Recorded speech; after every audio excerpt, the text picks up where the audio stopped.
We should start, Dr. Nidhi, I believe. Yes, yes. Namaste. Good evening, everyone.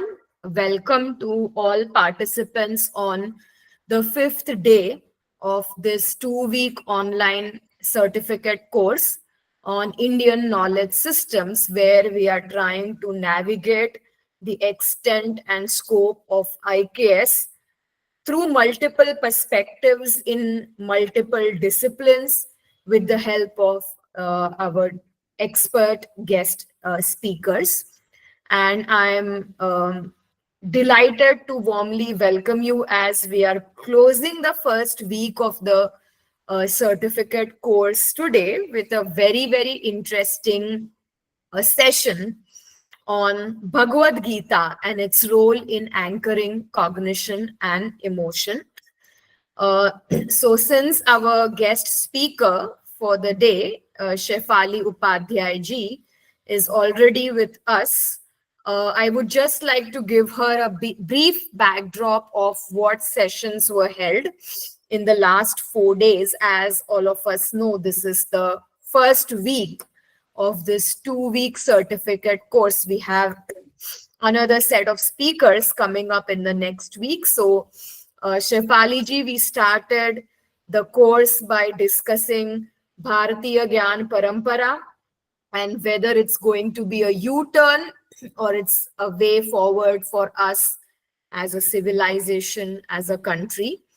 On the second day, our speaker, so the first day speaker was Professor Mala Kapadia ji.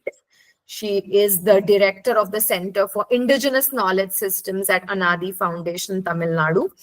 The second day, we had a management teacher, Shri Kapil Bhatia. He discussed the management lessons that we could draw from Bharatiya Itihas. And of course, he was going to speak about Mahabharat as well, but because of the lack of time, his session was focused on management lessons from the Ramayana. That was our second session. On the third day, we had Dr. Saswati Bordoloi from the culture studies, folklore studies background, and she spoke of how Indian knowledge systems can be integrated in contemporary thought, and she demonstrated several examples of how IKS could be well integrated in different disciplinary domains, and she has vast experience in folklore studies, field experience. So she brought a lot of her field insights with us. And yesterday, pedagogically, we had a very, very different session because we had Sri Hitarth Pandya, who is an environmental educator at present, and he runs a foundation where he trains young school kids into environmental education and environmental consciousness using the Bharatiya model of the Gurukul, albeit it's molded into the contemporary paradigm.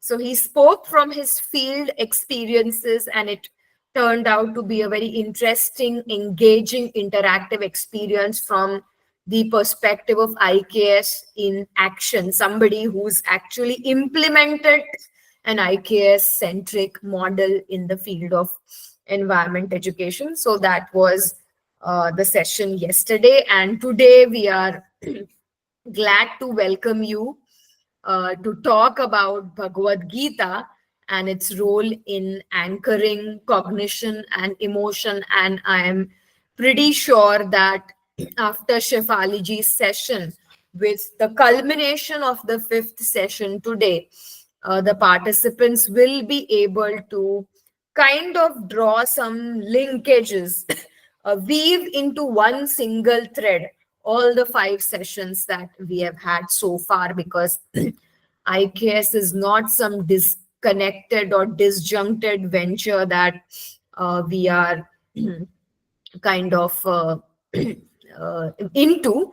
It is something that it is well connected into different aspects of our life. So I think a topic like Bhagavad Gita and its role in anchoring cognition and emotion, nothing better to close the first week of this certificate course. It's my, of course, I'll be formally introducing Shefali ji very recently, but it's my honor to have her on this platform, not just because she's an expert in what she's going to talk about, but she's a very, very dear friend. We studied together. We Yes. were in the same university, in the same faculty. And so we have traversed a long journey of 20 years of being good friends. And I'm mighty proud and honored to have her on this platform I am present. honored that you called me, Nidhi. Thank you so much. Likewise, likewise. So I'll now formally introduce our guest speaker for today, Shefali Upadhyay, to all our participants.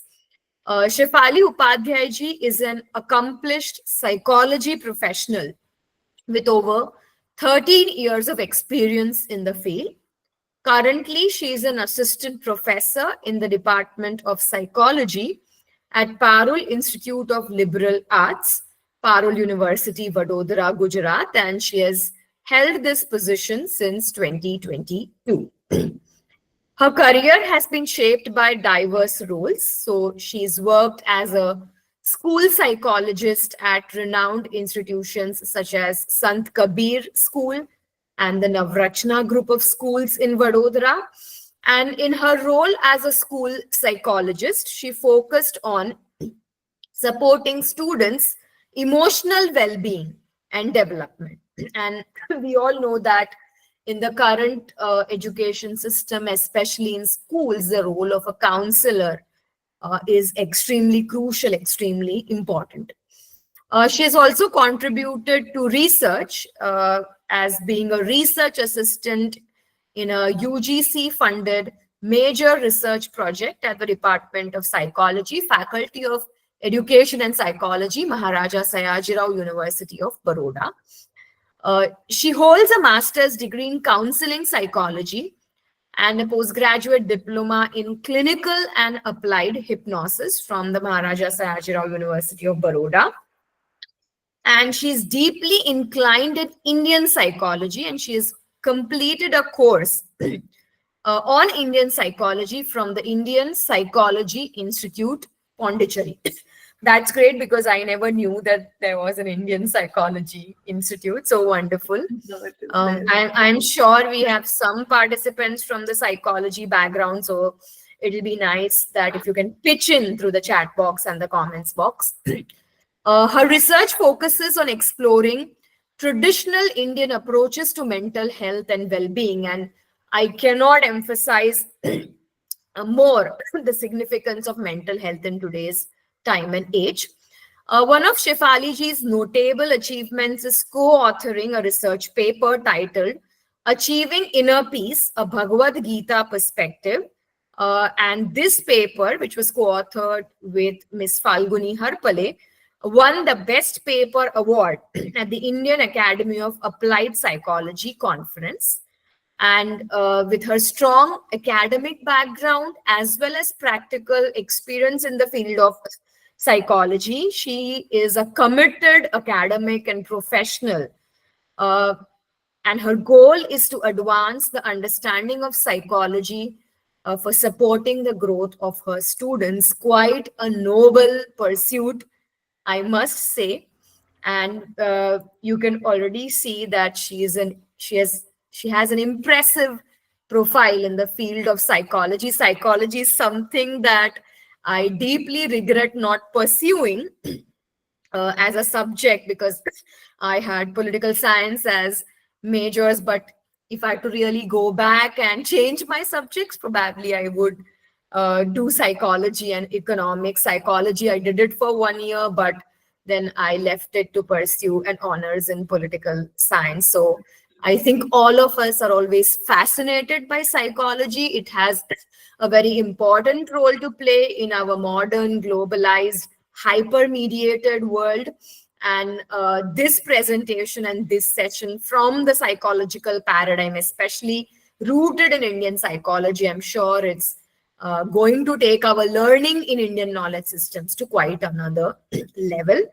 So thank you so much again, Shefali ji, for joining us. And over to you. Of course, I remind the participants of our housekeeping rules.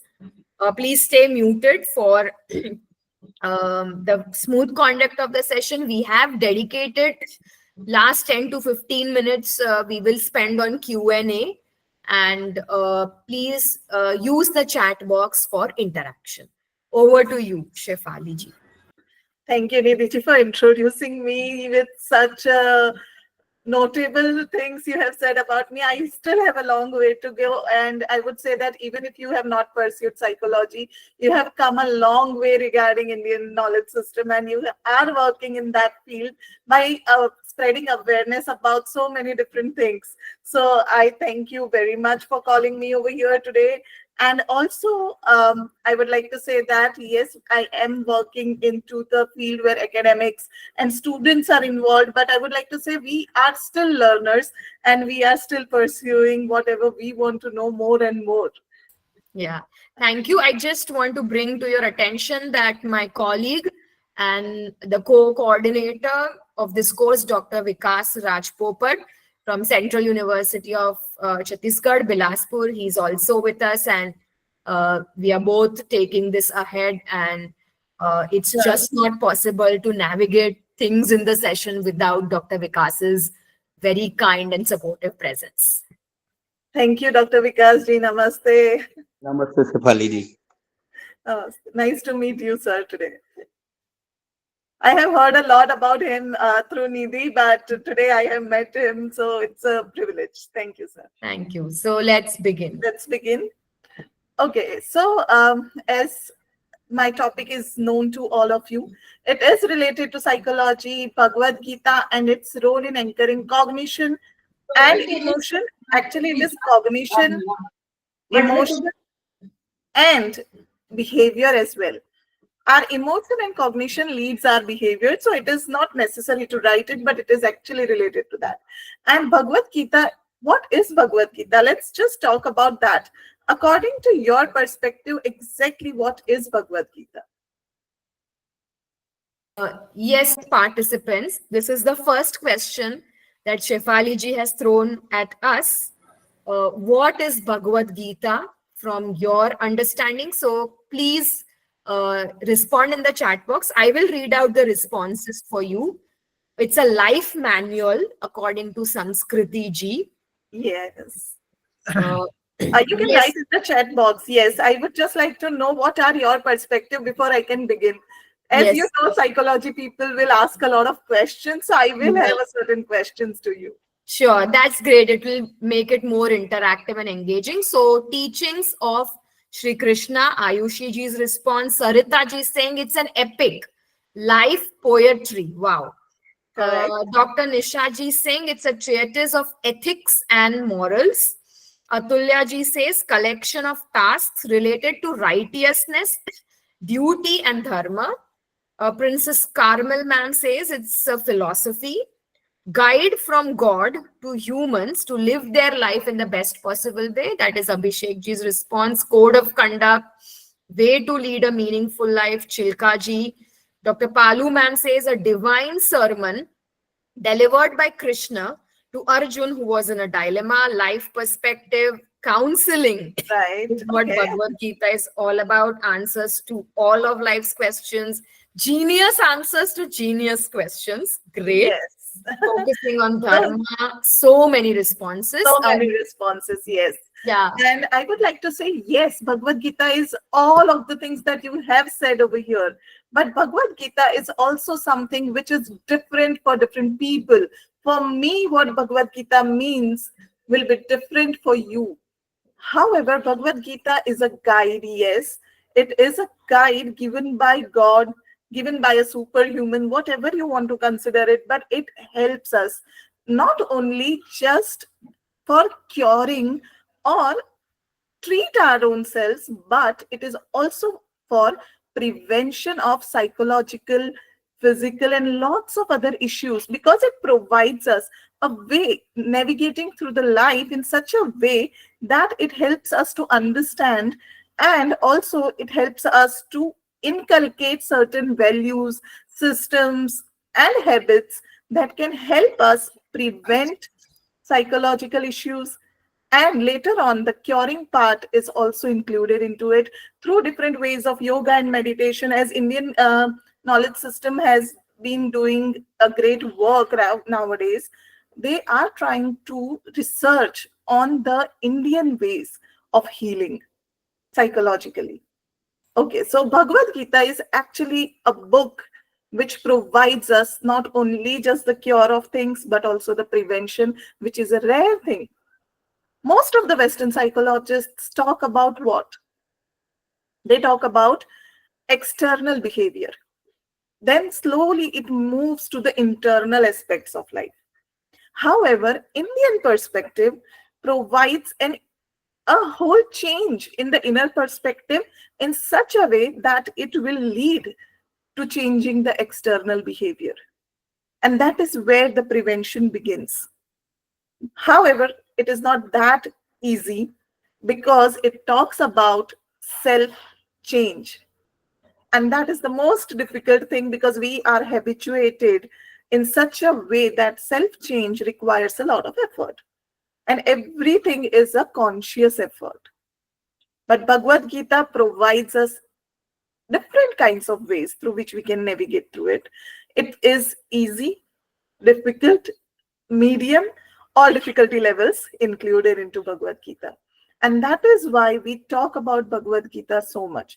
I was intrigued by Bhagavad Gita's preachings and teachings because when me and my colleague Falguni, we were trying to make a research paper on Bhagavad Gita, we were studying only one chapter.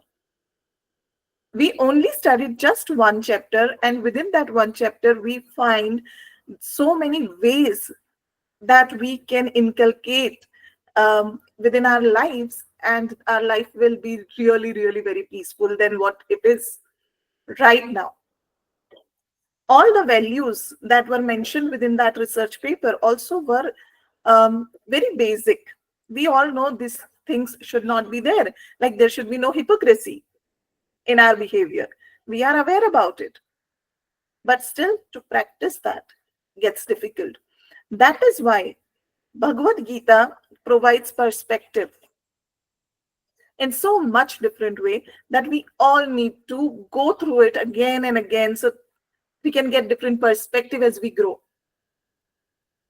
All right. So thank you everyone for your responses. Yes, Bhagavad Gita is everything that you have talked about. Why we need to study it? So that we can understand about the prevention and cure of our own issues, our own psychological things.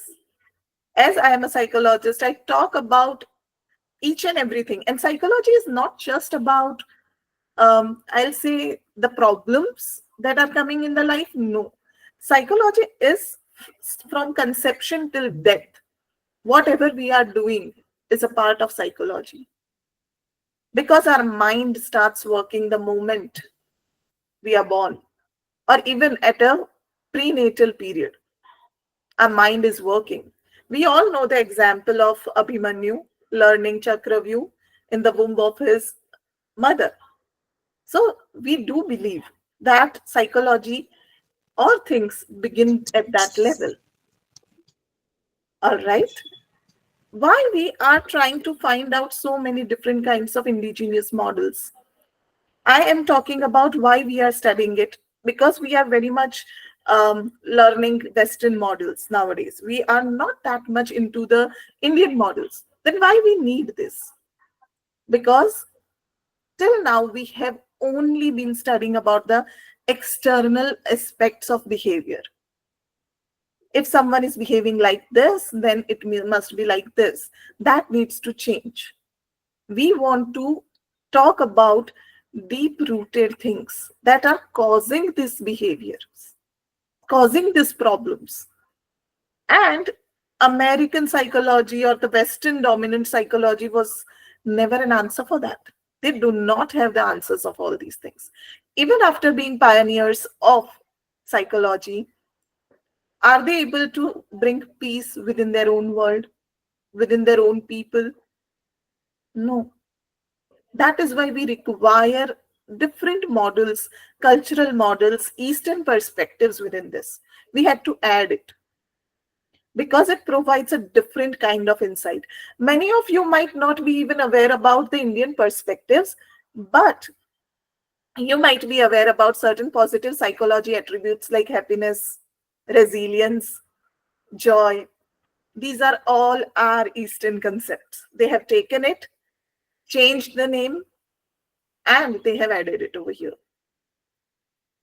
That is what they have done. So ultimately, we can say that they also require Eastern perspective in their lives. Then why not we accept what is ours? Why not we start practicing that? Sigmund Freud, yes. Sigmund Freud's things, as I can see, some person mentioned, Sigmund Freud's perspectives were very, very, very personal. He never studied a lot of people, he never researched. All his research was based on his own patients. So similarly, observation of the human beings obviously lead to a lot of knowledge. And we are talking about Indian perspective because we talk about observation of every human being, each and every human being. And that is why we need to incorporate Indian and Western perspective, because alone, we mostly integrate them because one thing alone might create certain issues for people to digest things. Otherwise, you might find answers of everything, maybe in an Eastern perspective, but we have lost a lot of things now. So that is the reason why we study it. Now we can begin with this question. I'm not talking about me, I'm talking about all of us. As we begin with Bhagavad Gita, Bhagavad Gita in the beginning talks about who am I? Me, you, all of us. Who are we? To a knowledge level, we all are aware that we are humans, or our true selves is our soul. But how are they different? What is our true self? That Bhagavad Gita explains first. Why it is explained and why we are studying this, I will be integrating that into the next part of it. You will get an idea about it very clearly. So here in the Indian perspective, there are three different types of self. However, if you talk about different types of selves in Western perspective, there is mostly physical and social self and personal psychological self they add. But here, when we talk about Indian concept of self, they do not just talk about physical self and social self. They talk about something which is beyond that. We do have a body. Body is a medium through which I am also talking to you. You will be listening and writing things. Correct? So, yes, body is there and it is important. But physical self is just body, the sensory things, material things that we do have, we do possess. We also have a social self. What I will be over here with you, talking to you, I might not be with my family. As soon as I turn it off, I'll be different. Correct? So that is how my social self will change based on the relationships, roles, different identities. And then will come my true self, the self that is knowing everything. Whenever we do something, we think that we might not be aware of what will happen or what will not happen. Is it correct thing to do or not? But within our mind, there is something called, we call it gut feeling, right? That we get an idea that whatever we are doing is okay or not. What kind of consequences we will be having when we do something. Yes, Atman means soul. People use the different terms. They use different terms like soul, spirit, spiritual self also. A lot of people use. People keep on using different things. This term has been, Atman has been used specifically in Bhagavad Gita, so I have kept that name. Yes, but I also think because Priyaji has, I think she has brought out an interesting question. We also face this challenge of finding English equivalents for the terms that our epics and our ideas contain. And sometimes it becomes very challenging to translate these. And I think um, in one of the sessions, one of the speakers spoke of Rajiv Malhotra ji's book, Sanskrit Non-Translatable. So I think we could probably get a copy of that book and read it. Sometimes I feel that a lot of our concepts, not just in Indian psychology, but across all domains, it's very difficult to have an English equivalent for the purpose of usage and writing research. We can call Atman the soul or the I spiritual agree. self, but yeah, we don't know what correct English term can be used to represent it. Sorry for this No, so interjection. you actually talked about it. It's a good thing. Um, Actually, Atman is used. Atma is used. The correct term is Atma. It is Atman because ma is half, so we use it as Atman. We write it as Atman. So Atma is the term that we are using, and a lot of people use also Atma, Atma. So Atma word is Sanskrit, and yes, you pointed out very correctly, Nidhi. There is a lot of discrepancy in translations. I cannot even translate half of the things which I teach students, and I do have a lot of international students. They don't understand these terms, so these problems we do face. However, I would say that the correct thing is to pronounce them in our own language and try to understand the meaning of it. Jivatman, however, someone pointed out, I think Umeshji, Jivatman is different than Atman. There are different stages of this also when they talk about. So Jivatman is kind of a mind related chit, Jeev, so our own pran overall. So they talk it in a different ways in different Upanishads, also Veds, Vedants. There are different terminologies that have been used. And yes, a lot of problems has been arising because of the translation. But let's use the term Atman over here, because true self, even if you call it Atman, if you want to call it soul, it's perfectly fine. But it is something which is eternal. So in Bhagavad Gita, we might have heard that Atma does not die. It is always present. And it is something where a lot of different kind of psychological perspective will also come into the picture. I don't know how many of you would have heard about collective unconsciousness and Carl Jung's collective unconsciousness.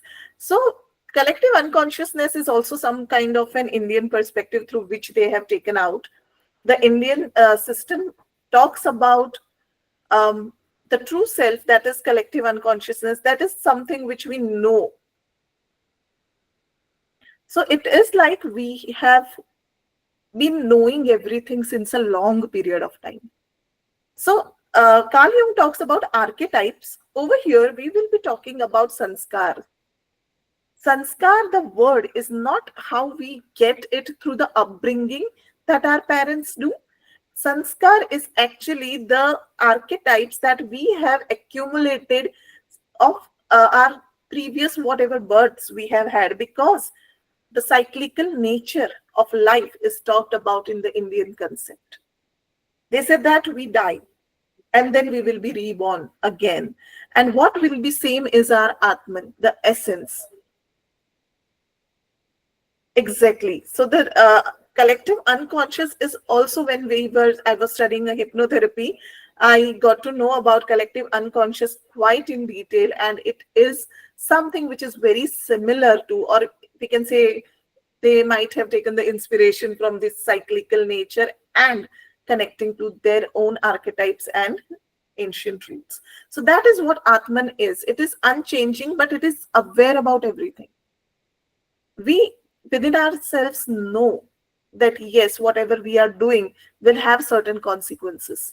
will have these type of consequences, will have that type of correct or wrong, whatever consequences, or we are doing correct or not.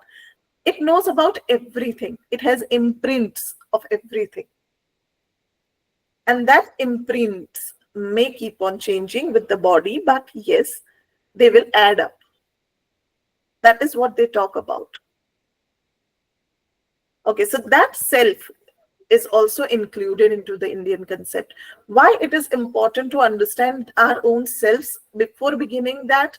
Because we can expand those. Just like we can expand our social selves, we can transcend our own real self to a position where Advait say that we are same, Tat Tvam Asi, which means that that is you, which means that supreme soul or Paramatma, we say, that is you. You are the same. Dvait say that Dvait is a system which believes in that you and God are different. God is incorrect word, actually it is Ishwar, but you and Ishwar are different. So in that way, we can say that we, even if we consider that we and Ishwar are different, or Paramatma and Atma are different, then also it is the same goal that we connect to that. The goal is same for both of them. But here the transcendence happens. We go beyond one level and reach there. Why we are trying to understand these selves? Because they are related to our body. We believe that the true self and this and that, by knowing that, what is going to happen? Knowing that will help us to understand exactly who we are, and that will help us change ourselves. So what we are trying to do with Bhagavad Gita's perspective in our field is that we try to find out exactly how that supreme soul, the knowledge of that supreme soul, that we are whatever connected to the supreme soul in whatever way you believe in, with keeping that belief intact, we say that we can still transform. We can become better selves. We can change our own selves. Okay, so how is our body that is related? Our body is made up of these 5 kosha or sheaths: Annamaya, Pranamaya, Manomaya, Vijnanamaya, and Anandamaya. Now it has different nature to it. I think I don't know if someone would have already discussed about this or not, but Annamaya Kosh is very much a physical body. This is very similar to Maslow's hierarchical theory, if people will know. Okay, so we have taken Eastern perspective. We have studied Eastern perspective, but from the Western people. So that is the problem. The names are different, but yes, they are almost same. Little bit differences there. So Annamaya is physical body. How do we survive? Food. Okay, so the food intake, the water intake, that basic survival things are required. Then comes Pranamaya, breathing, oxygen intake. If we, a lot of people would have heard about pranayam. Pranayam comes from prana. Prana means breathing. So that breathing, that energy which is coming within us is from breath. And then there is manomaya. We are having our body, we are breathing. Now our mind starts working. Till the time you are hungry, your mind is not going anywhere. It is not going to learn anything. If you're not breathing, then it does not matter anyway. So your energy and your physical nutrition both are required. And that will lead to the thoughts, emotions, mind. Because we have energy, we can observe, we can go to the society, we can do things that are required for us to do in our daily lives. And that will create thoughts, perception, and so many different learning, memory, all of those things. And that will lead to different kinds of emotions because of the experiences that we are having. That is at the mind level. Above that level, there is Vijnanamaya. Gyan Vigyanamay. Gyan Vigyan is almost similar over here because it talks about intellect and wisdom. So intellect and wisdom is gained through experiences. That is why after Manomay we have Vigyanamay. We learn, correct? We learn. We learn through the experiences, we navigate through it, and we try to come out of it and understand our true self. And once we reach there, then comes Anandamay, bliss. Bliss is not happiness, like we laugh and smile a lot. Okay? So we are talking about bliss. Bliss means it is a constant state of happiness. And that happiness means peace, shanti. We are not very happy, like laughing. We are not even sad, but we are at peace. It is not in a bad sense where we are emotionally numb. It is different. When we are emotionally numb, it means we have felt so much pain that we are not able to feel it anymore. But when we talk about bliss, it is, imagine everything is going well in your life. You have no issues. There is nothing that can do bad to you. That situation where you feel all those things, you believe it, and you feel that level of peace. That is Anandamaya Kosh. That is the Anandamaya sheath. Serenity, yes. That is also known as self-actualization in Maslow's hierarchical theory. Just the stages that he has described and we have already had since ages are a bit different. But they are taking us to that level of bliss. And now why I was talking about this, because when we talk about cognition, emotion, or behavior, it begins at manomaya level. When I say perception, how we interpret what we see, our sensory experiences, that particular thing, that perception, that learning, that memory, that reasoning, decision making, everything leads to cognition. That is what is cognition in Western perspective, with what we use the term for. Thoughts, reasoning, decision making, everything is cognition. That is the answer. Now, if we want to talk about cognition, you might all be aware that cognition will lead to emotion. Is the world as we see the world as it is? No. We always perceive the world from our own eyes, our own perspective. We have a different perception of this world depending on our own learnings, our own experiences. So the cognition is very important if we want to navigate through emotion or behavior or anything. But cognition, when we talk about from the Eastern perspective or Bhagavad Gita says if you have to control your cognition, emotion, or behavior, there is something which is very big which is playing the role. And that something is desire. We all have so many desires. If I will tell you to write down 20 things that you want, you will start writing everything right now. And you will be like, okay, I have just written 20, I need more. We all have so many desires. But Bhagavad Gita doesn't say that leave all the desires, leave the world, and be just very nicely sitting down and be at bliss. No, it talks about how to navigate your desires in a way it can help you to control your cognition, emotion, and behavior. That is what we are going to talk about now. Before we can go to the Indian perspective, this is the Western perspective that it talks about. Desires are mostly neglected in Western perspective. They consider drives, needs, and motives, but they don't talk about the desires. There have been few models related to decision making where desire was utilized, but this is a completely ignored perspective.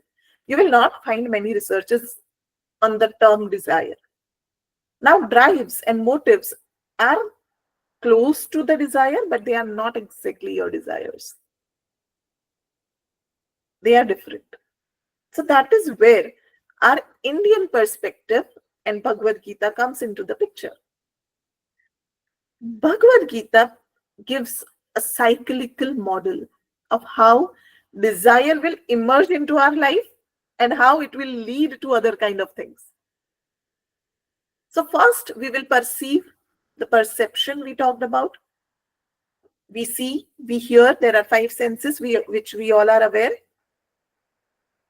5 Gyanendriyas and 1 mind, man. They talk about 5 Indriyas, and yes, there will be man. 5 Indriyas are vision, audition, taste, smell, and touch. Apart from that, they say that man is very important. Man is considered mind in our perspective. Why it is important? Because it controls all of these. How? Through perception. Because what you will perceive and what I will perceive are going to be very different. Even though we will say the same thing, I can show you just the same thing, one same picture, but the way you will perceive it and the way I will perceive it will be very different. That is why perception is very important, and it's the first stage after sensory things we are talking about. Once the perception has been built, then comes thinking, thoughts. Based on our perception only, we are going to have thoughts. If we don't perceive things, we are not going to think about it. Just the sensory information without perception doesn't stay in our brain. That is the point. So whenever we perceive something, we will start thinking about it. We will start reasoning, matching with our own old memories. We will start looking for more information about it. If we are intrigued, we will keep on repeating it. So that is why thinking, that is the cognitive engagement, will happen. The next. Then once it starts and we keep on repeating it, we get attached to it. Then the emotion arises. I can show you a very basic thing. I can say this is my water bottle, okay? I bought it because I found it really good. But now, because I have been thinking about that bottle, the color and everything, I matched, I liked it. Now what? I built a connection with it. Now I want it. That is the 4th step, desire. Now we want it. Because we built a connection with it. It can be anything. Our mobile phones. You can see the advertisements. They are working on this thing only. All the advertisements. They will keep on showing the same thing so that you build a perception of it being a good thing. And then you will slowly feel like, yes, this is a good thing. I think let's check which phone is better than this, if this is okay or not, or if this particular thing is okay or not. You might find something very good about it. Now here comes a problem. We always think about it. If it is a positive or negative, whatever thought that you had about it, you will try to search about only those things. For example, if I found, like, let's say I like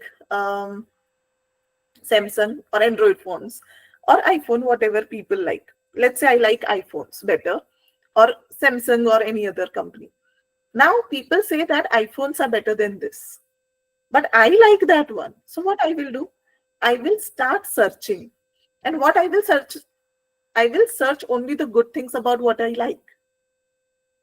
If I dislike something, I will search only the bad things. Or even if I'm searching the neutral things, my focus will be on the negative aspects of it. That is the attachment that is causing us to do. So whatever we like, we focus only on that.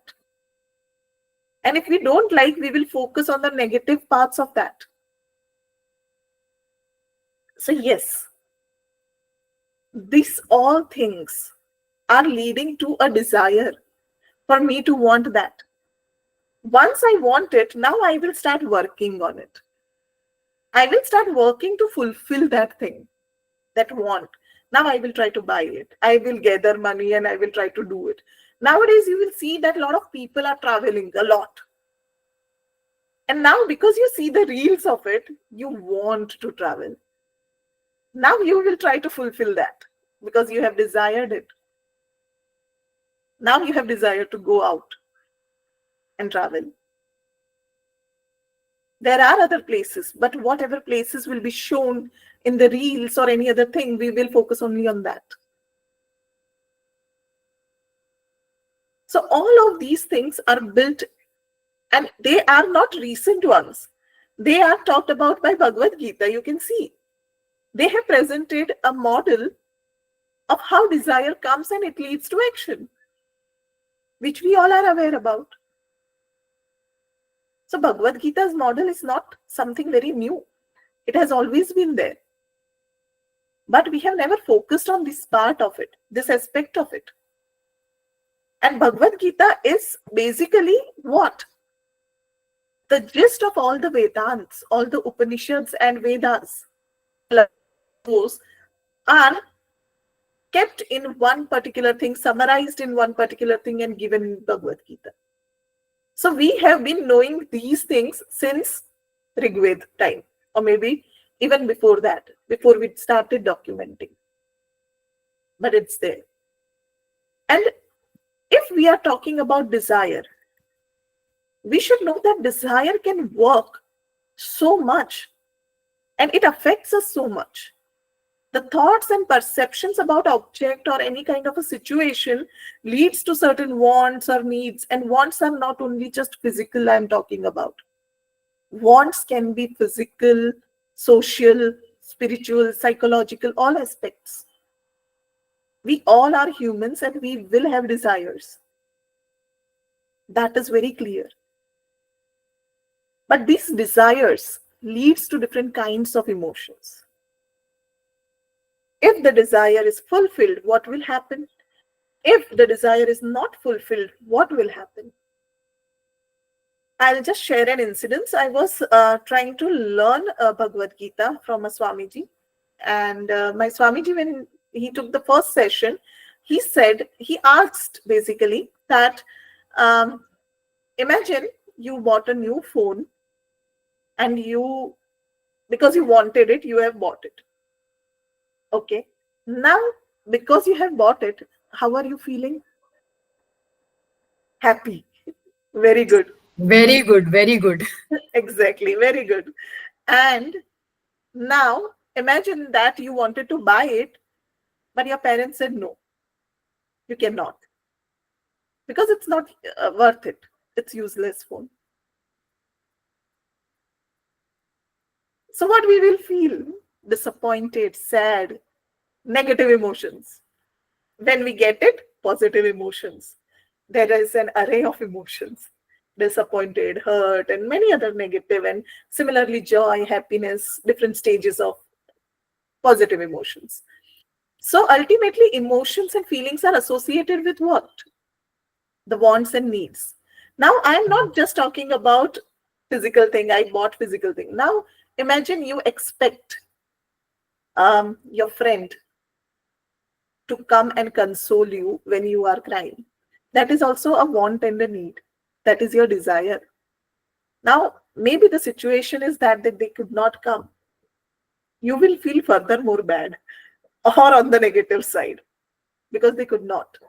And when they came and talked to you, you will feel very good after a certain period of time. You will feel better than what you were. That is a positive emotion adding up. Expectation is also a part of desire. That is what I'm talking about. And that leads to emotion. That emotion, whatever will be now, will lead to your action. You will behave in that particular manner. Friend did not come. You will stop talking to them for a certain period of time, or you will get angry, you will fight with them. That is your behavior. But that happened because of your negative emotion. If they came, next time you will call them at home to treat them maybe, or something else like that, positive thing.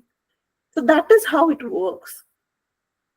This is a whole part. Now here the desire is acting as a mediator between cognition, emotion, and behavior. It is affecting all three of them. All three. So desire is the root of everything. And what are the results? We have already talked about the positive and negative outcomes. When the desires are fulfilled, it leads to positive emotion. And that reinforces the behavior. And when there is a negative, it is unhappiness, negative emotions, no satisfaction. However, there is one point I would like to say. The consequences are not just positive or negative.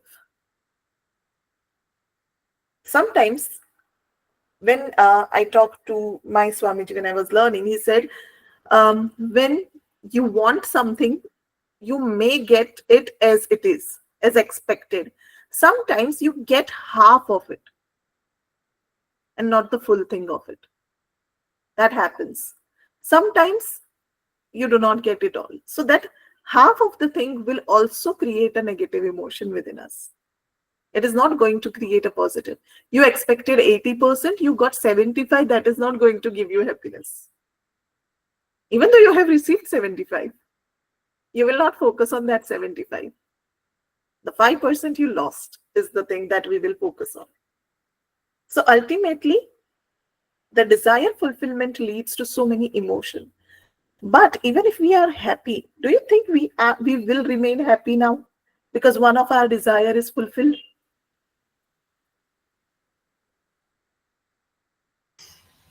No, I think there'll be more and more desires. Exactly, it's a cycle of desires. One desire gets over, we will have another, then another, then another. That is what it is going to lead to. But can we stop desires? We are not going to directly go with the sannyas system right now, right? We are staying in the system. So obviously we are going to have desires. It is an important aspect. But here, what Bhagavad Gita says that even after creating this cycle of emotions, there is something that desires can lead to, or that can help us in managing these things. And what are these endless desires going to lead to? I think someone has already mentioned about raga and dvesh, the attachment and aversion related to the fulfillment of the desires and cycle of emotions. We have already talked about this. So how do we manage it? First thing that it talked about was karma yoga. We have understood the limitation, yes. Repressed thoughts, it leads to many different things. It leads to so many problems. But what exactly we can do, that is important, right? Karma yoga, when I talk about yoga, a lot of people will think of the asanas or maybe breathing practices. But yoga basically means union. The path that leads to the union of your own mind and everything, or maybe it leads to the realization of who you truly are. That is yoga. That is why each chapter of Bhagavad Gita is termed as a different kind of a yoga. Sankhya yoga, Purushottam yoga, Karma yoga, Jnana yoga. They are termed as yoga because they help you navigate through those problems. That is why they are termed as yoga. Anyway, so karma yoga, people think that karmanyevadhikaraste ma phaleshu kadachana basically means do your task, do not expect the outcome, which is very incorrect translation. We should not expect the outcome or consequences is not the correct thing. It is that if you are working and if you are putting efforts, you are going to get consequences of it, whatever kind of efforts you have put. So don't worry about the outcomes. So it is karmani, exactly detachment from the results. Difficult one to do, really, because we are expecting it continuously. So here when we examine, we have to do what? First of all, self-reflection. I don't know how many of us are actually doing self-reflection. Daily, are you aware how many things are going on around us? Or we are doing? We do a lot of things, but rarely we focus on that. We focus on everything else other than our own selves. We are much more important.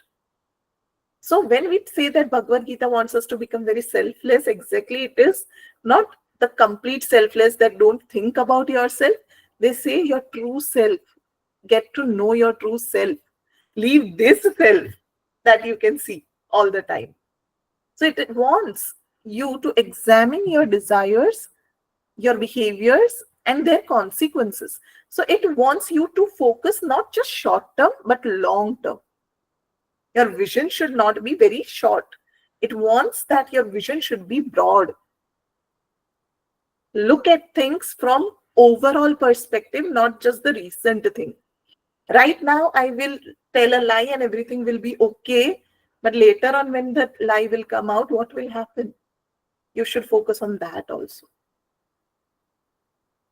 That is what Karma Yoga talks about. Examine your desires and their consequences in the long term so that you will be able to understand what kind of desire you have.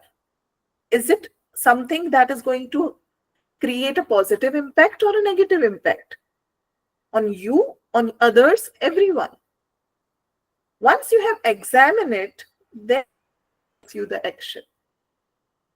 And when you pursue the action, you should not be worried about the outcomes because you have already checked everything and you have done that. So when you know what you have done, you will never be worried about the consequences. When most of the time we all have this feeling that I know I am right. Why should I worry about it? That is the kind of thing that Karma Yoga is talking about. When we know what we have done, what impact it would bring, we will never be worried about it. If we know we have 10,000 rupees and wherever we are going, it will require only 5,000, we are never worried about it because we have already gained that.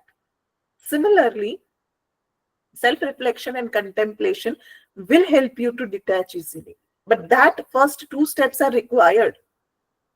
Then only you will keep on doing your duties without expectation of reward because you are not worried that you will not get reward. You know that you will get the reward, whatever it is, because you have worked in that way. That is what Bhagavad Gita talks about. It's not like you have to keep on doing and even if you don't get anything. No, they are not talking about that.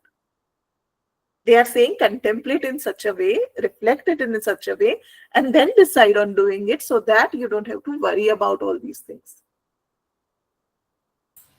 So that your emotions and actions can be worked on very well. That is what it talks about. Great. Shefali ji, just giving you a time check, 7:33. I am sure there'll be so many questions from the participants. So we want to make sure that we devote good enough time for discussion. Definitely. I'll just finish one or two things and then we can begin the Yes, question. yes. Yeah. Please go ahead. Please go ahead. Yeah, thank you, Nidhi. So that now here I am talking about Sthita Pragyata because that is what detachment talks about. They say that bring yourself to a level where you maintain a balance, emotional stability, emotional intelligence, balance. That is Sthita Pragya. It does not mean you will never feel happiness, you will never feel pain. It means that even if you are getting those, as a consequence, you are balanced. You know that you will come out of it. That is the Sthita Pragya. Sthita Pragya is not someone who doesn't bother about it. No, they bother about everyone together. but they are not emotionally attached to it. If I am, as a counselor, dealing with your problems and I will get emotionally attached to you, will it work? I will also start crying. I have to be detached, right? That is what it is talking about. So the turbulence will be going on, but you know how to manage the pleasure and pain. Pain and pleasure means sukh or dukh.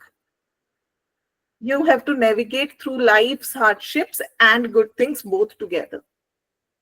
When you know that these things will come and go away, that knowledge helps. So that is what is important.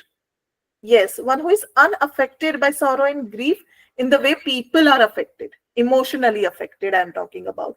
It does not mean that they will stop doing things and all those things, that we don't have to get into it because I'm not bothered. I'm standing here, people are dying, doesn't bother me. Not that kind of unaffected. But yes, if the pleasure is coming, very nice. If the pain is coming, very nice. I will navigate through it. That is what they want. That is the freedom they are talking about. That is the detachment they are talking about. And after knowing all these things, you realize who truly you are and transcend about your desires, above your desires, about the influences. You will not just go about running behind your desires and wants and everything, but you will come out of it, you will rise above it, and you will do whatever is needed, not exactly what you wanted. That difference is there. So when we talk about karma, it simply means what is needed in this moment to do. I will do it. It does not mean that because I want this, I will do it. No, it is required for me to take care of these things at this moment. I will do it. I want to go out and roam around is not something that we want or we will do. If I am living with my parents and I have to take care of them, and because they are alone, I cannot go out. Even if I wanted to go out, I will say no. Right now, what is correct thing to do? I contemplate my desires, I think about it, and I'll say, okay, it is better to do this. I need to be here at this moment, then I will be here. That is how it works. That is rising above the influence of desires. That is the transcendence we are talking about. All right. Apart from that, even Patanjali's Yoga Sutra talk about Chitta Vritti. These are the different names. It is the same thing. But I'm just stating this, that Patanjali's Yoga Sutras also talk about the same thing. Even Yoga Vashisht, there is a different book of Yoga Vashisht that also talks about this. Sorry. They also say that world is Maya, mirage, illusion. So everyone uses different terms, but they are talking about the same thing. And they consider attachment as the root cause of all the problems. And they are also talking about keeping patience, balance, and freedom from the desires, influence, not exactly desires, but managing them to get inner peace. They talk about Jivan Mukta. They use that word Jiva Mukta or Jivan Mukt, living into the liberation where we can find inner contentment, which is quite similar to Sthita Pragyata that they are talking about, which leads to transcendence, overall self-actualization, or moksha.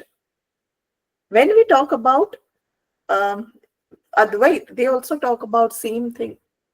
And all of these, when they talk about, before I go anywhere, let me say that we talk about moksha. Moksha in English is liberation, but moksha in reality means freedom, not liberation. And when we talk about freedom, freedom is from something that binds us. What is binding us is not the world or people. It is us. We only bind us most. We judge us, we bind us, we have desires, we have all the emotion, this, that. So when we become free, when we realize who we truly are, we become free. That is what they are talking about. We won't be afraid to say what we feel. just because we feel that if I say this, people will think less of me. Because you have contemplated yourself, you know you are correct. You go through the whole process and then you feel that you are correct. That is why the freedom or moksha is a situation or a state of mind that they talked about. Deha videha, nama nami, atma, paramatma. There are so many words they talk about for deha. It is deha is body, dehi is atman. They also say these words. Videha is also similar to that. So there are different terminologies you might have used in Indian perspective. If you go for philosophical things, you will find so many different words for the same thing. Our Sanskrit words were so much that one Sanskrit word used to have around 8 meanings when Panini talked about it. And before that, there were more. We are not going to that level, but yes. We at the end, I would just like to compare the Indian and Western views on the desire, because desires are rooted in ignorance when we talk about true self in Indian perspective, but Western perspective talks about desires as motivation. And they want on fulfilling desires, but they don't know that this fulfilling desire cycle is going to continue, and your psychological well-being will be hampered because of the desires. However, Indian perspectives say that it is important to transcend through your desires so that you can be psychologically, cognitively, emotionally, spiritually well. That they talk about. That is what they say. This is, we have already talked about it, how we can manage through Bhagavad Gita and Indian both perspective, Indian and Western both perspective, sorry. This is a comprehensive way of it. So transcendence, it can also be utilized in your work-life balance, where you can manage your own desires and work for the purpose of your own organization and your personal growth too. But purpose needs to be there. You need to find that. How you will find it? Through your desires, reflections. You can also manage stress, and it works on both the cultures, that is Eastern and Western, both the cultures. So that is it. I would like to end over here because we have already talked about that. Thank you, everyone. I would take the question and answer. Yes. Thank you. Thank you so much, Shefali ji. Wonderful presentation.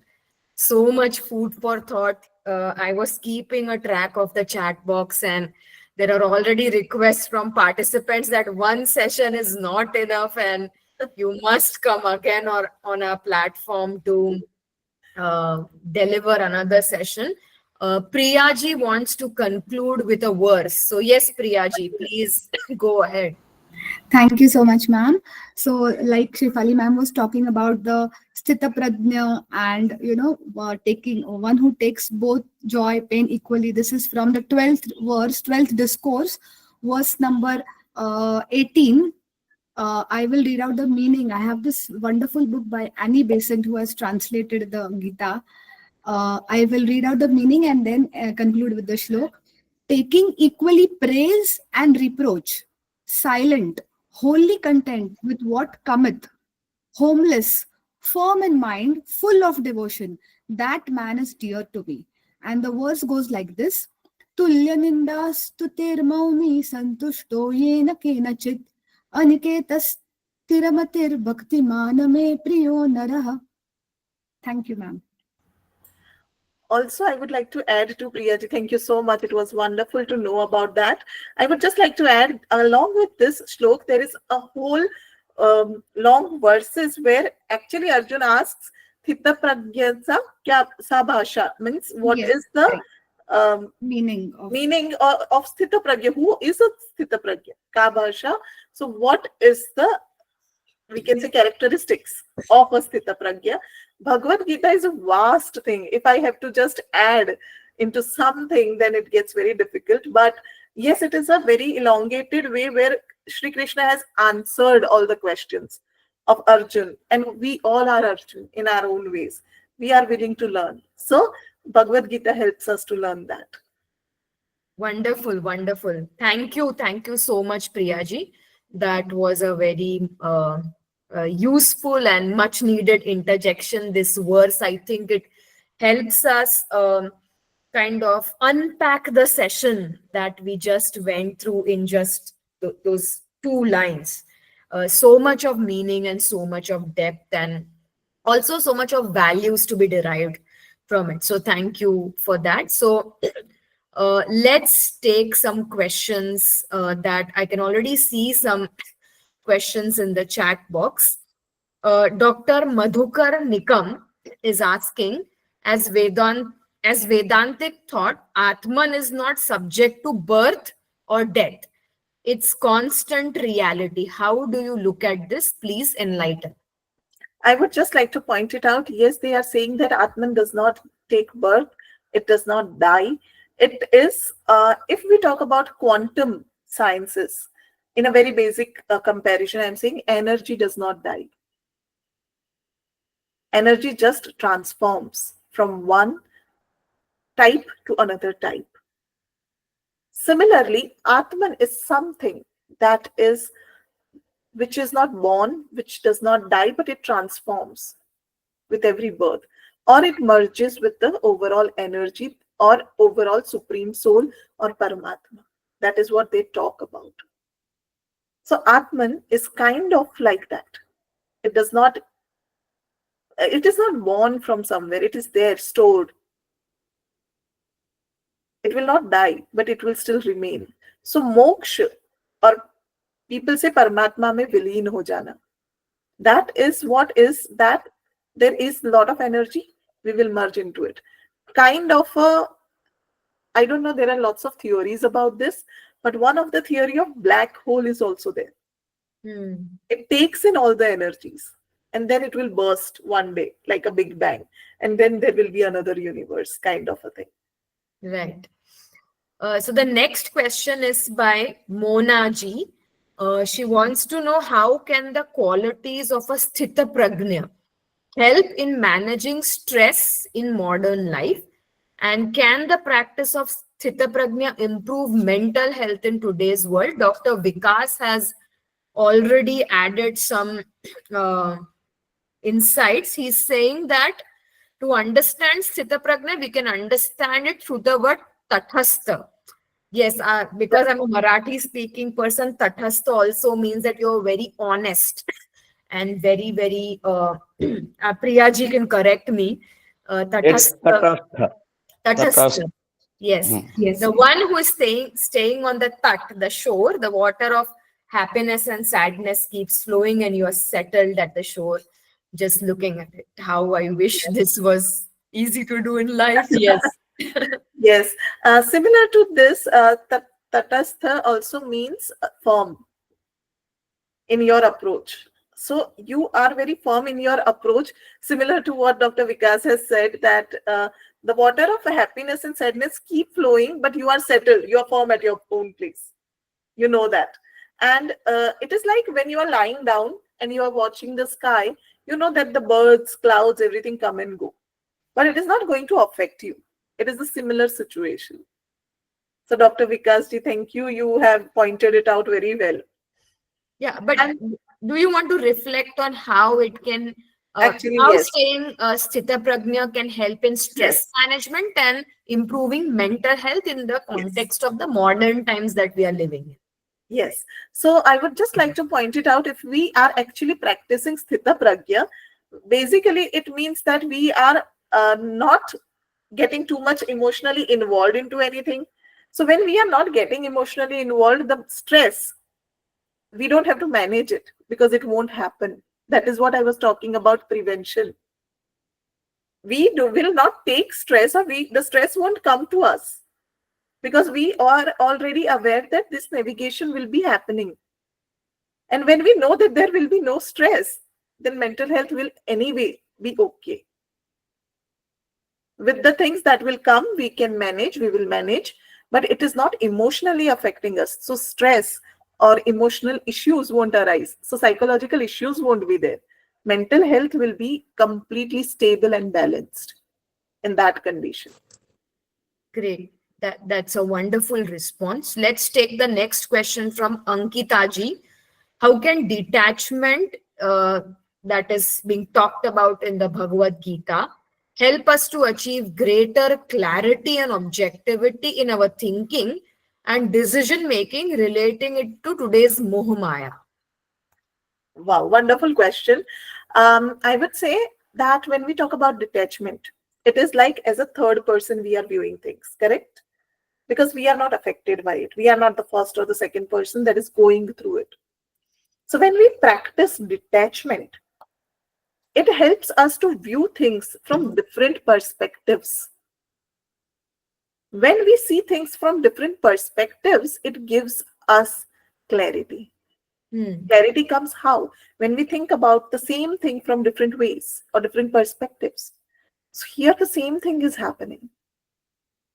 We are looking at things in a different way, different ways from different perspectives, as a third person from an outside and inside perspective by listening to things.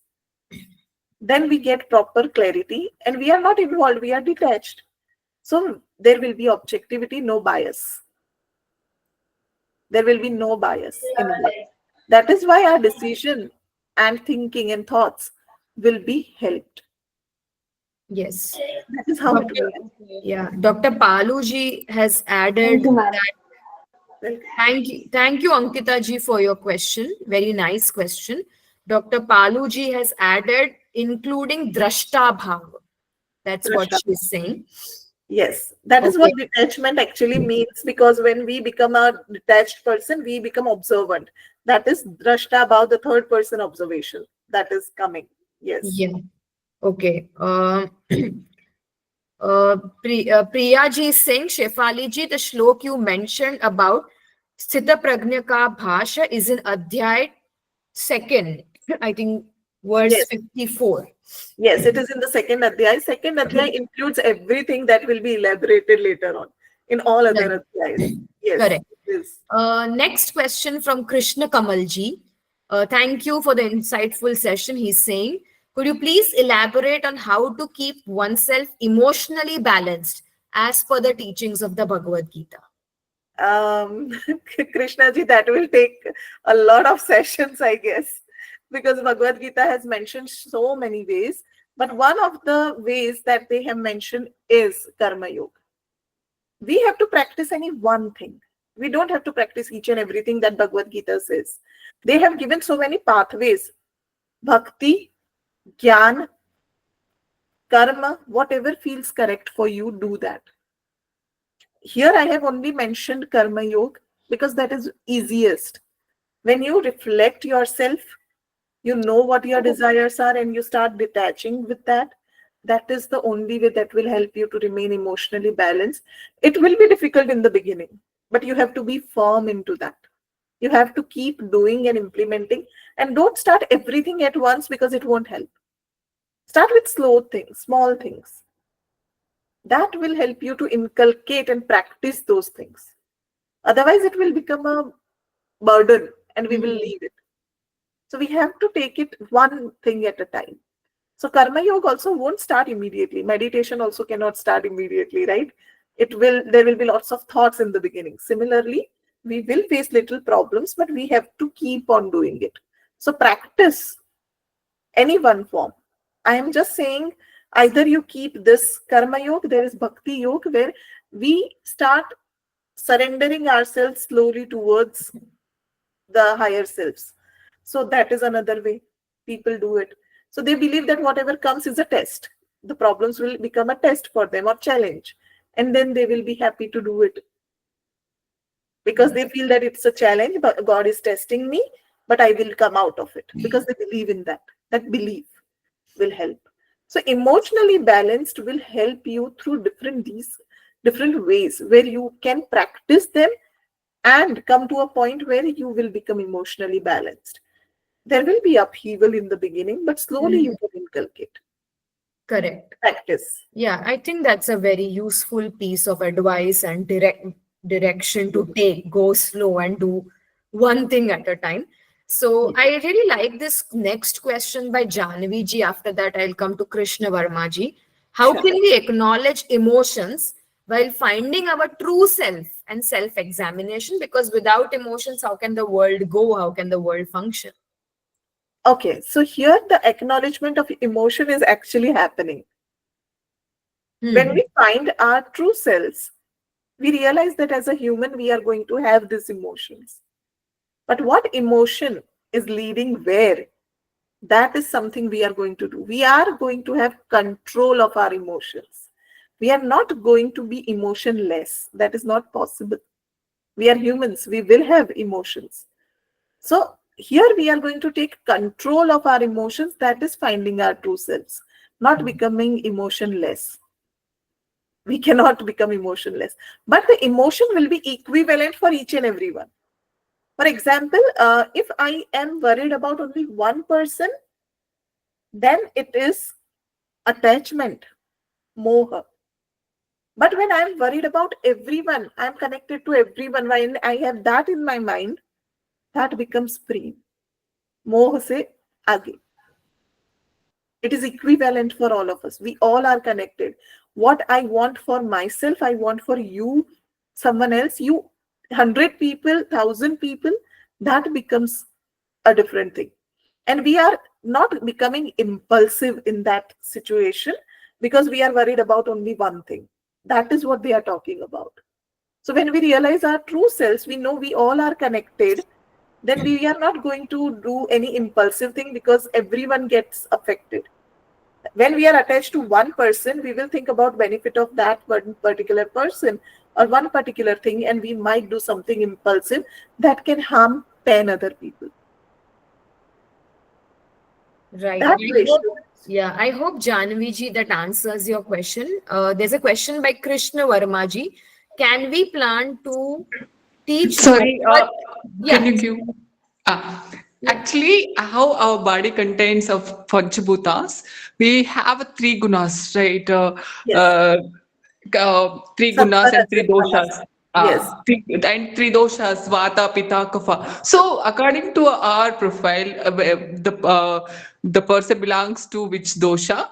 So, how can we balance those emotions? Because if a person supposed to belongs to a Kapha, they are so grounded and they're so stagnated and they're so what is that uh, emotionally attached. So how these three doshas can be balanced? Three doshas are mostly in Ayurveda because we also try to understand the healing techniques. I would just answer that. When we talk about three doshas, these three doshas represent our emotional, physical well being. But these doshas can be balanced with proper diet and everything. So they will not dominate each other. Through Ayurveda, I guess they can create a balance between those three doshas and three gunas. All three gunas are required, but when to use which gun, when what kind of thing is required is in our hands. That is what king cannot leave their task and just go away.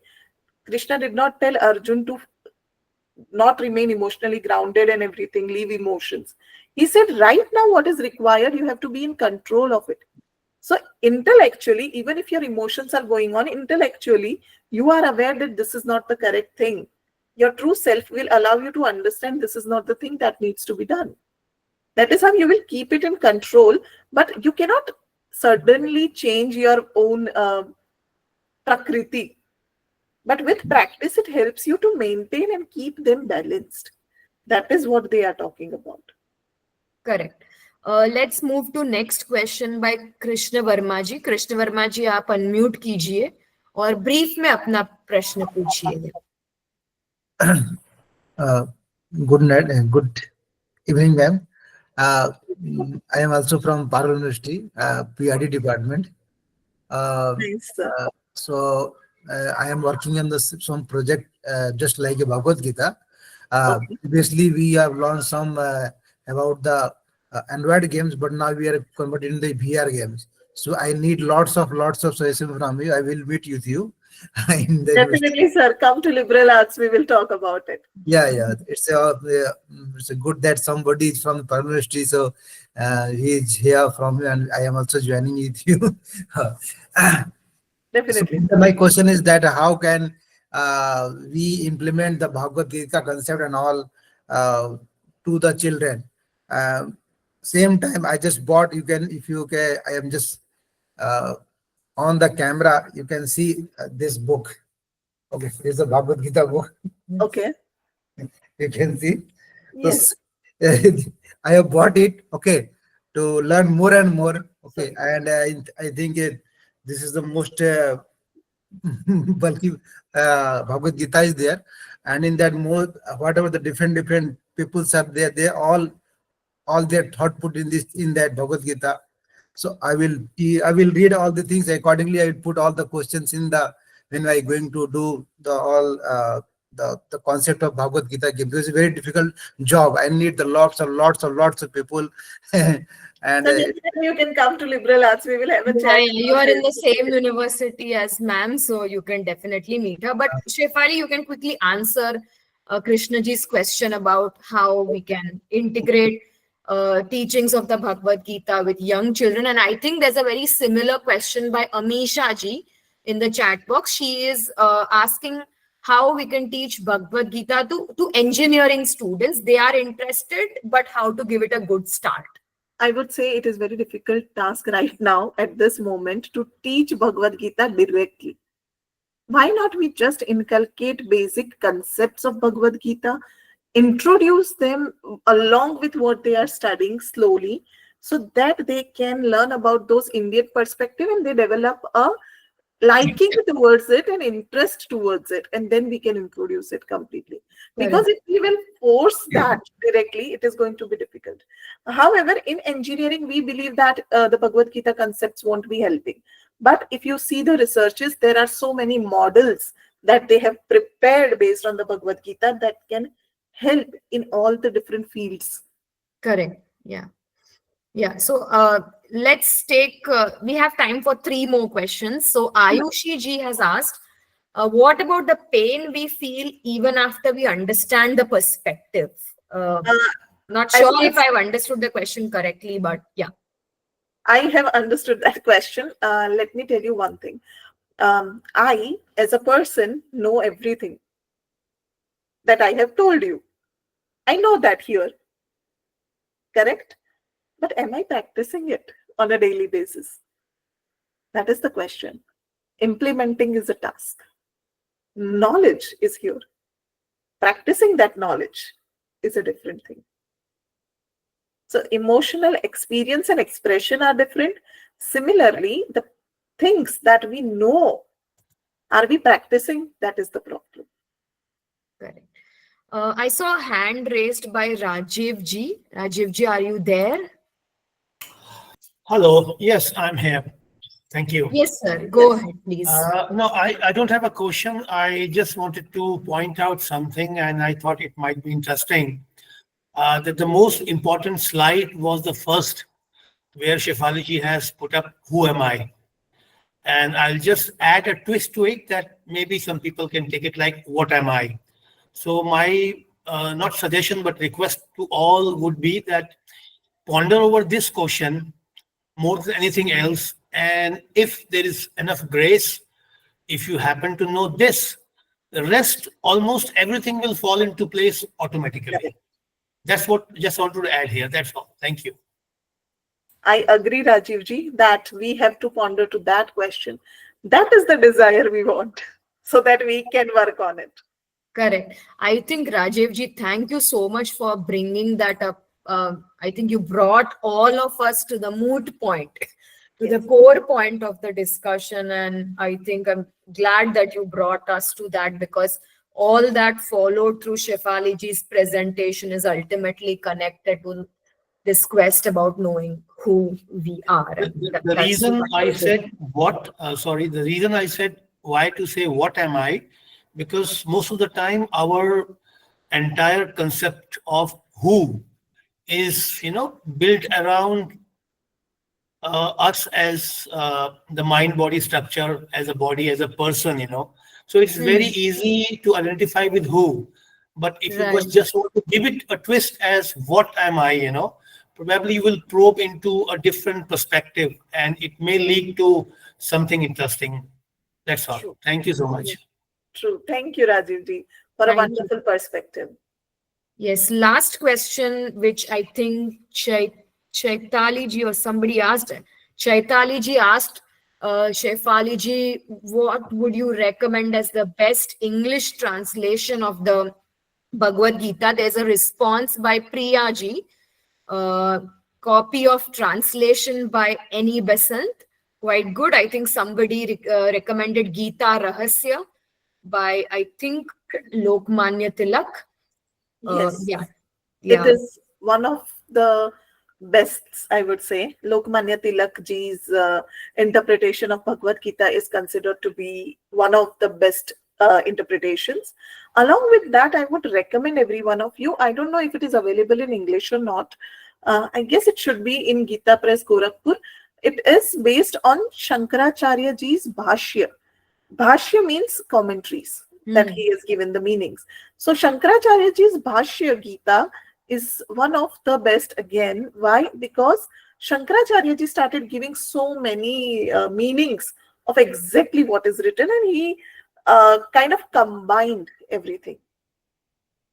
Great. If you can share a link of the book, if you can locate it, and if you could share the title with me, I will put it up in the WhatsApp I group. have the book, but I have it in Hindi because I wanted to know it in the language that is more comfortable, as you firstly pointed out when we begin the session, that a lot of things are not translatable.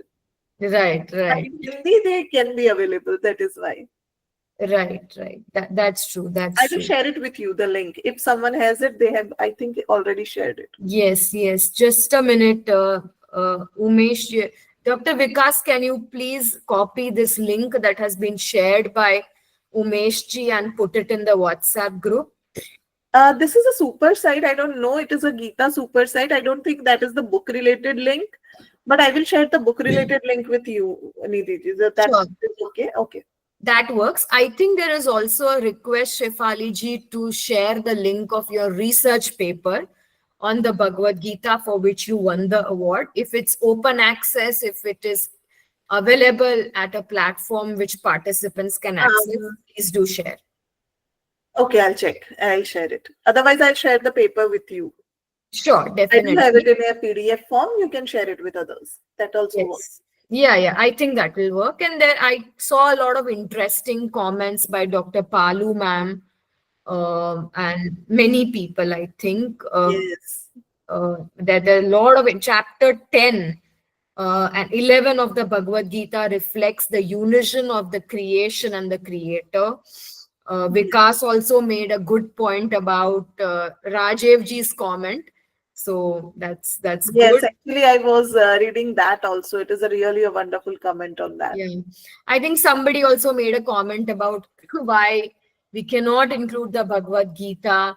Like we should be including the Bhagavad Gita for life management lessons. That's well taken. I don't know, Swati ji, whose email ID do you want? So please let us know. Selvi ji is saying, we have moral science classes. Why don't we introduce the class now to teach Bhagavad Gita in school? So yes. Okay. Okay. Can I answer that question just a bit? Yeah. Please Because go we ahead. are a secular country and still the misconceptions about Bhagavad Gita has not been removed from the society. So it is, it will not be that easy to introduce directly a book, but we can inculcate the lessons. Yeah, I do remember some initiative of the government of Gujarat, Gita Vacho, in schools. I think there is an initiative of government of Gujarat with respect to Yes. inculcating Bhagavad Gita in the curriculum. Actually, there are a lot of vernacular medium schools who introduced all these things and they were okay with everything. But Correct. the problem nowadays is little politicized. Yes, correct. Sorry to say that, but yes. That's true. There are a lot of links shared by Priya ji. Vikas, again, I request you to copy those links. I see some raised hand by Prasunna ji. That will be the last comment or question that we'll take. Prasunna ji, you want to unmute yourself? Is it a question or a comment, or is it a hand raised by mistake? I don't know. Okay, so wonderful session, wonderful insights, wonderful reflections. I think, Shefali ji, you have taken us on a journey to explore our own selves, which is much needed. A lot of times we keep talking about the external world, but Bharatiya Gyan Parampara is so much about looking inside of us. Introspection, self-actualization, self-realization, talking about who we are and or what am I, as Rajiv ji said. So I think that was much needed. I think it's a wonderful way to close the first week of this certificate course by imbibing these concepts about emotions, attachment, desires, realizing who we are, and then how can we use all these ideas that are there in the Bhagavad Gita in our work, in our personal spaces with ourselves, our families, and our social networks. So thank you so much once again for agreeing to become a resource person in this certificate course, for accepting our invite, and for such a wonderful lecture. And I'm sure participants will reach out to you in case they have any further questions. And we will check with all the resource persons for this week if they're okay with us sharing their presentations with the participants. If yes, we'll be compiling and passing on to them. We have already requested all the resource persons to share some relevant reading material. Once we have from all the 10 resource persons after the course ends, we'll be compiling and putting it forward. So thank you, everyone. Yeah. Thank you, everyone. And it has been a privilege meeting you and Vikas ji. Thank you so much. Thank you. Thank you. Shefali ji, please don't end the meeting. Please. No, I'm not ending the meeting. Don't worry. Yes. Dr. Nidhi, I request you to stop the recording. Yeah, just a moment. I think there was a suggestion from some participants